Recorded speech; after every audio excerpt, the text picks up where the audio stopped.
할렐루야 성도 여러분 반갑습니다. 구봉주 목사입니다. 오늘 구봉주 목사의 묵상, 오늘은 단테의 신곡이라는 주제로 이야기를 나누어 보려고 합니다. 단테의 신곡입니다.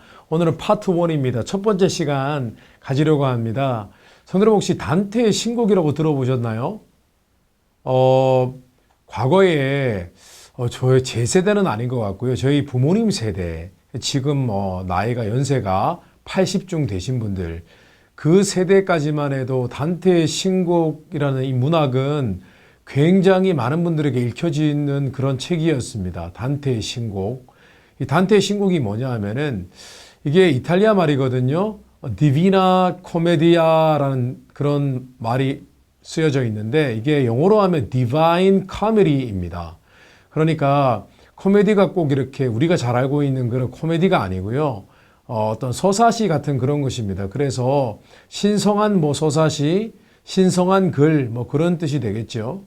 단테의 신곡은 13세기, 14세기를 살았던 이 문학가 단테라는 사람이 본인이 갖고 있는 그런 가톨릭적인 그런 백그라운드, 신학적인 백그라운드를 가지고 본인이 직접 천국과 지옥 그리고 연옥, 우리가 가톨릭에서는 연옥이라고 부르는데 개신교에서는 연옥을 믿지 않죠. 어쨌든 본인이 그 연옥과 지옥과 천국을 이렇게 구경한 그런 내용을 기록해 놓은 서사시입니다. 사실 이 문학 작품이 굉장히 어렵습니다. 내용도 어렵고 그 안에 담겨 있는 여러 가지 인물들이 나오는데 이 인물들이 또 이렇게 실제 그 당시에 있었던 인물들을 다루고 있기 때문에 굉장히 어려워서 읽기가 어렵습니다.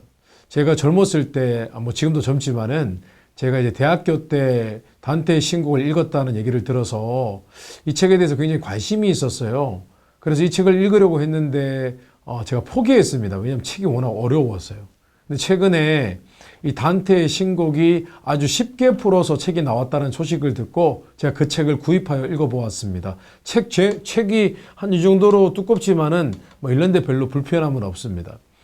근데 이 단테의 신곡이 굉장히 유명해진 이유는 여러 가지 이유가 있겠지만은 그 중에 하나가 당시에 단테가 살았던 그 이탈리아 사회에 아주 중요한 철학자, 문학가, 정치인 등등 경제인들, 이 모든 실존하는 인물들이 거론되어 있기 때문에 역사적인 가치가 있었습니다.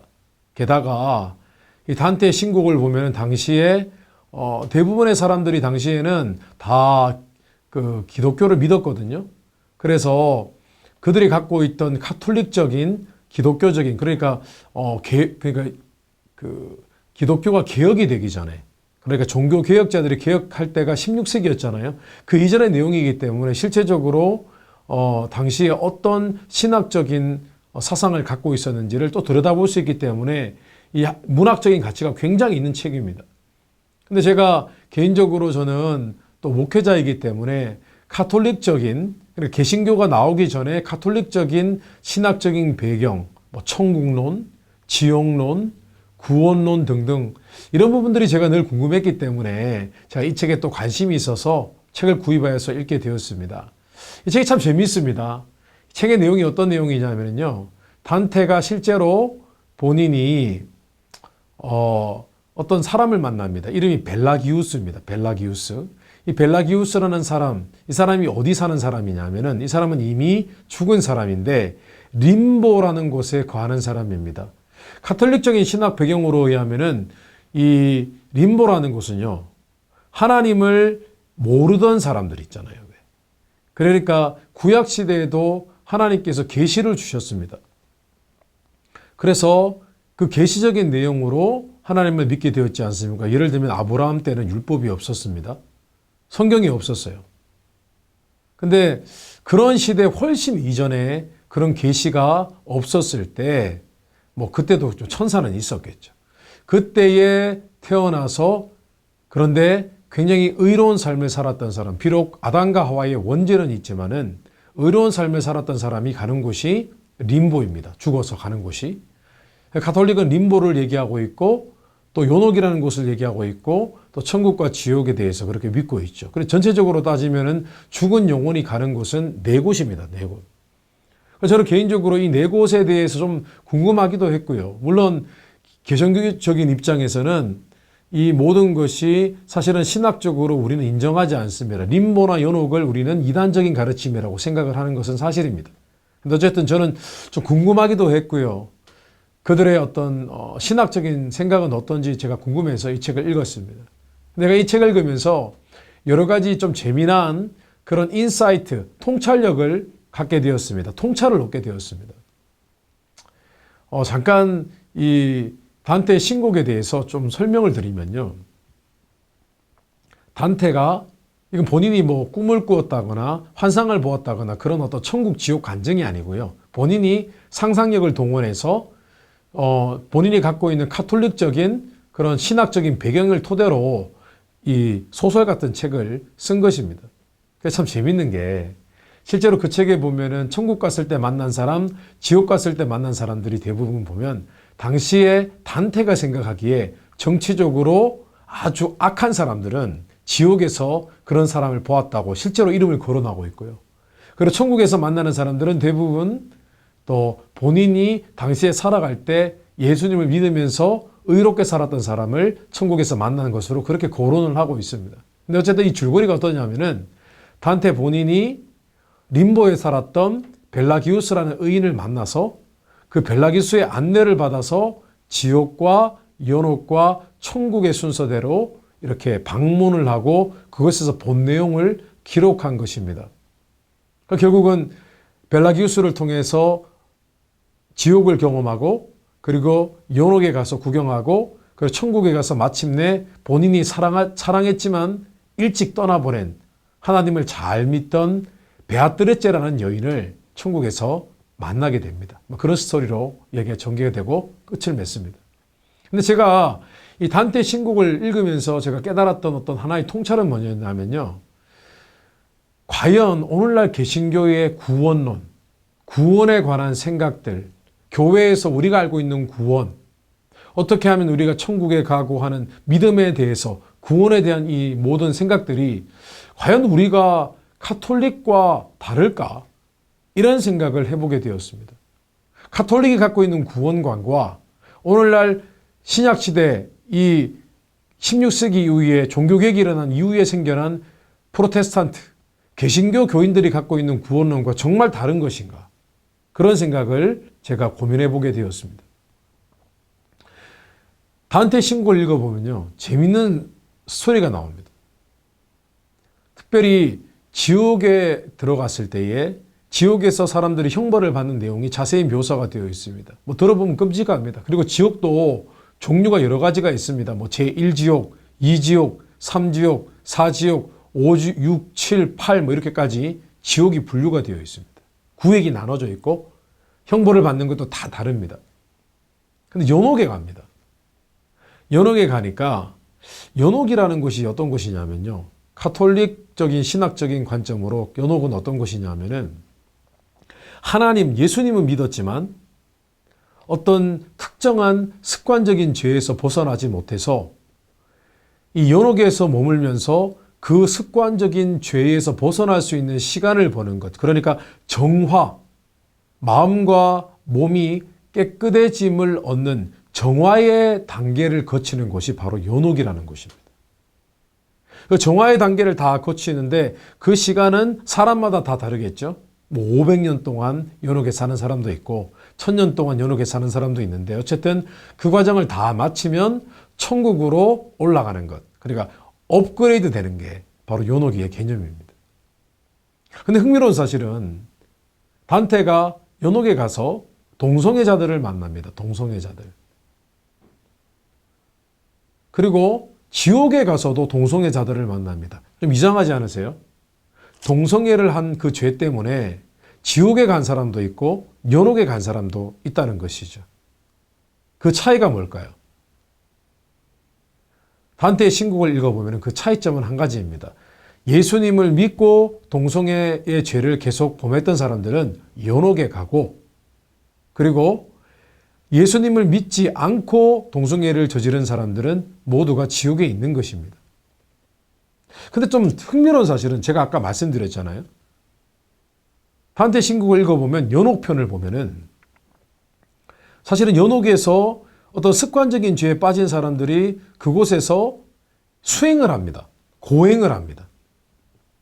고행을 하는 동안에 그 죄에서 온전히 벗어나기 위한 정화 과정을 밟습니다. 예를 들면은 연옥에는요, 이런 죄도 있어요. 게으른 죄. 그리고 음식을 너무 밝히고 음식을 너무 사랑하고 음식에 집착하는 것, 음식에 대해서 욕심을 많이 가지는 사람들도 연옥에 가 있는 거 있어요. 좀 재밌죠? 웃기죠? 그건 좀 말이 안 된다고 생각을 합니다. 근데 이 사람들도 연옥에 들어가면은 어떤 사람, 그 죄의 정도에 따라, 깊이에 따라서 정화의 시간이 다 다르게 주어지는데요. 식탐이 많았던 사람들은요, 어떤 과정을 겪게 되냐면 연옥에 가면은 식사를 하지 못합니다. 나무에 아름다운 과일들이 주렁주렁 매달려 있는데 그 밑에서 과일들이 이렇게 탐스럽게 익어가는 모습만 바라보지 음식을 먹지 못합니다. 그러니까 정화의 과정이 바로 굶는 시간, 금식을 하는 시간으로 시간을 갖는 거예요. 그래서 그 연옥에서 그 금식에 수행을 하는 사람들은요, 피골이 상접해 있어요. 완전히 몸이 빼빼 말라 있습니다. 그 세월이 다 지나서 음식에 대한 그런 집착을 없애고 난 뒤 이제 천국으로 올라가는데, 이상하게도 동성애를 한 사람들이 예수님을 믿었는데 동성애한 사람들이 연옥에 갔는데 그 연옥에서 동성애를 하는 사람들이 정화의 과정을 밟는 부분에 대해서는 자세한 묘사가 없어요. 이상하지 않습니까? 동성애를 하던 사람들이 본인들의 습관적인 그 죄에서 벗어나기 위해서는 동성애와 반대되는 어떤 수행을 해야 되는데 그럴 만한 수행이 없어요. 그걸 묘사해 놓지 않고 그냥 동성애자들을 보고 그냥 만나고 인사한 정도만 기록이 되어 있다는 것입니다. 사실 맞아요. 성경에는 연옥이나 림보에 관한 그런 어떤 뉘앙스를 주는 성경 구절이 있지만은 사실 림보나 연옥이라는 장소는 성경적이지 않습니다. 개신교에서는 그것을 이단적인 가르침이라고 봅니다. 근데 제가 이 카톨릭적인 신학적인 사상을 제가 바라보면서 깨달은 것은 무엇이냐면은 왜 성경에 구체적으로 이름조차 언급되어 있지 않은 림보와 연옥이라는 곳을 가상의 공간을 만들어야만 했을까라는 거죠. 왜 카톨릭은 그랬을까요? 구교에서 신교로 분리되기 이전에 왜 대부분의 사람들은 그런 인간의 상상력을 동원하는 그런 장소, 천국과 지옥 외에 다른 두 가지 장소를 임의로 만들어서 그런 곳이 있다고 얘기하고 서로 그렇게 믿었을까요? 이유는 한 가지입니다. 그들이 생각하기에도 어떤 특정한 죄를 범하고 지옥에 갔다고 얘기하기에는 너무 마음이 아쉬운 거예요. 과연 그렇게 의로웠던 사람이, 그렇게 나름 괜찮았던 사람이, 나쁜 짓 하지 않고 선하게 살았던 사람이 지옥에 가야 되는가? 예수님을 안 믿는 것만으로도 지옥에 가야 되는가? 그 사람이 예수님을 믿었는데 그래도 괜찮은 부분, 좋은 장점이 참 많은 사람인데 지옥에 가야 되는가라고 고민하다 보니까 결국은 남아있는 사람들에게 두려움을 안겨주는 지옥, 또 천국이 선망의 대상인 기독교인들에게, 그들에게 그 어떤 내세에 대한 두려움을 완화시키기 위해서, 안심시키기 위해서, 또 믿지 않다가 믿었으나 습관적인 죄 속에 빠져 있는 사람이 떠나보냈을 때 그들의 마음에 안심을 주기 위해서 그들이 그런 가상의 공간을 만들고 그것을 하나의 성경적인 가르침으로 전하지 않았는가 생각해 보았습니다. 성도는 만약에 그렇다면은 오늘날 이 카톨릭적인 구원관과 천국과 지옥, 연옥, 림보라는 이런 가상의 공간과 오늘날 우리 개신교의 교회 안에서 가르치는 이 구원론하고 다를 게 무엇일까요? 오늘날 목회자들도요, 성도님들 마음을 안심시키기 위해서 그런 얘기를 참 많이 합니다. 성경에는 분명히 이러한 죄는 결코 하늘나라에 들어갈 수 없다는 성경 말씀이 꽤 많이 있습니다. 심지어 그 중에는요, 거짓말하는 자, 거짓말도 종류가 있겠죠?